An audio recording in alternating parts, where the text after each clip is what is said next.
এই সপ্তাহে বাড়ি ভাড়াটিয়ার যেই অধিকার নিয়ে আপনি দেখেছেন যে কিছু আলোচনা আমরা সিটি কর্পোরেশন থেকে শুরু করেছি, সেটার নির্দেশিকা আমরা এই সপ্তাহে দিয়ে দিব। তো আশা করি সেগুলোতে এগুলো আমরা অ্যাড্রেস করব। এক নম্বর হচ্ছে যে ভাড়াটিয়া চাইলেই বাসায় ঢুকতে পারবে, বেরোতে পারবেন, এটা তো তার অধিকার। এগুলো নিশ্চিত করা, ২ বছরের মধ্যে ভাড়া আর বাড়ানো যাবে না। ভাড়া বাড়ানোর টাইম হচ্ছে জুন টু জুন।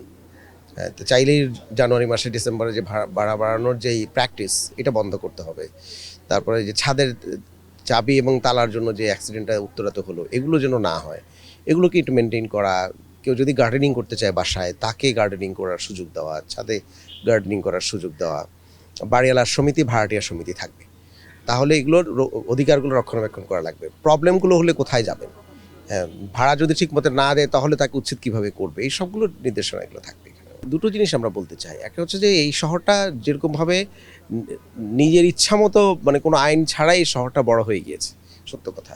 তো এখন এটাকে আসলে একটা কন্ট্রোলের মধ্যে আনতে হবে। সেই কন্ট্রোলের ক্ষেত্রে সিটি কর্পোরেশন একটা বড় ভূমিকা রাখবে এবং রাখছে, আপনি দেখছেন। তো সুতরাং আমাদের লোকবল অনেক কম, কিন্তু তারপর আমরা কিন্তু যেখানে যেখানে ইন্টারফেয়ার করার প্রয়োজন সেখানে কিন্তু আমি করছি এবং আমার টিম আমার সাথে সাপোর্ট দিচ্ছে। তো সুতরাং এটা আমরা একটু বাড়াবো।